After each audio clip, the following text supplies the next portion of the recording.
Bonjour et bienvenue dans votre émission Art Insight. Aujourd'hui, nous sommes partis à la rencontre de Madame Nicole Renard. Elle aussi, c'est une élève de Monsieur Albert Faniel et nous avons eu le plaisir de la rencontrer lors de son exposition à la Fondation Adolphe Hardy. Nous vous laissons la découvrir dans cette interview réalisée pour vous.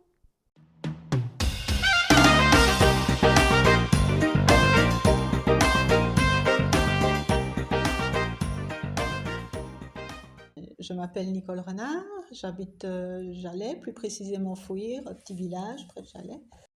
Vous pouvez nous parler de votre carrière artistique? Je n'en ai aucune. Je n'en ai aucune parce que je n'ai jamais fait d'école artistique et c'est uniquement il y a à peu près après le Covid et j'ai repris et je suis à l'atelier d'Albert Faniel. En fait, je l'ai rencontré à une expo où il peignait. Et là, de suite, ça a été. J'ai compris que je devais le faire. Vos principaux thèmes pour vos tableaux?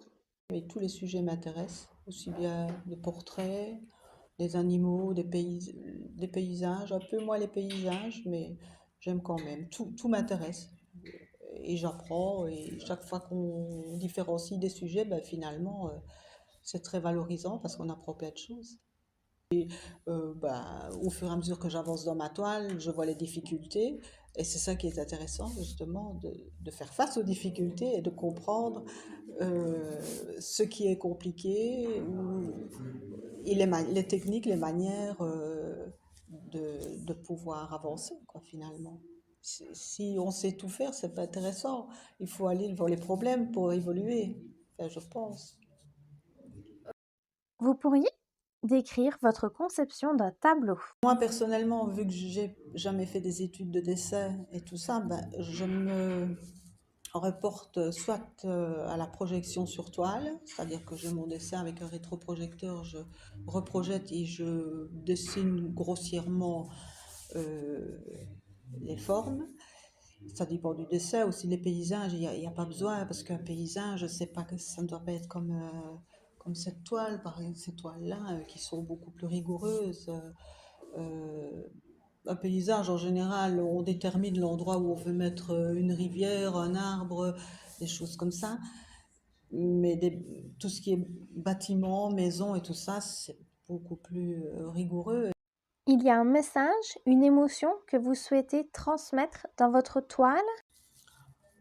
Bah, déjà, si je l'ai choisi au départ, c'est que moi, j'ai ressenti quelque chose en regardant cette photo, cette image.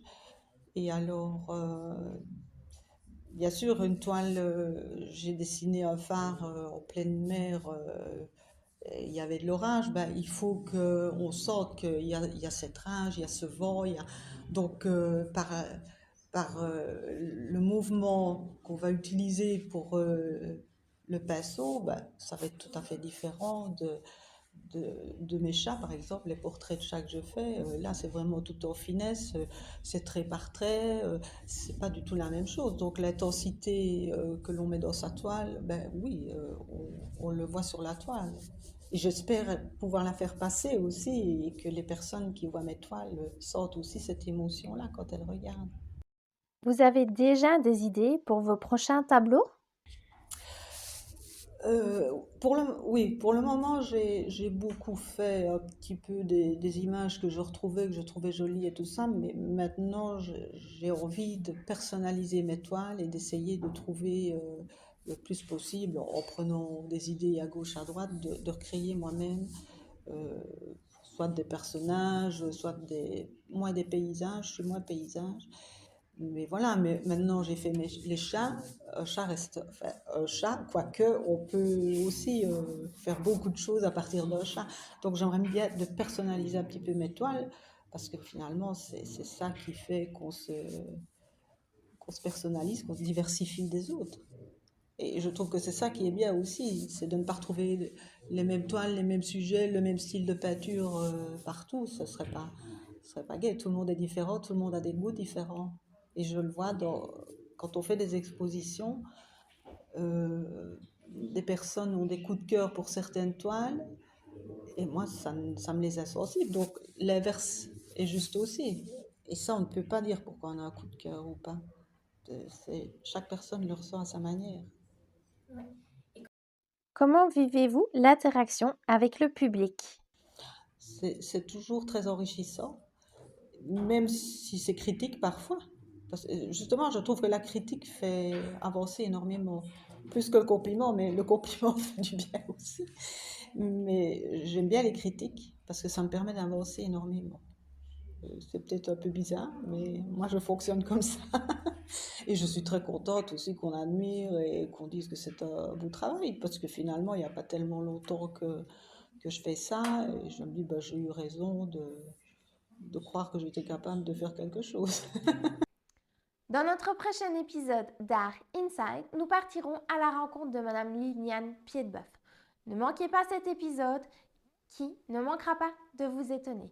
Nous vous disons donc à mercredi prochain pour un nouvel épisode. N'oubliez pas de vous abonner à notre chaîne et surtout de mettre un j'aime ou un commentaire. Nous vous souhaitons une excellente journée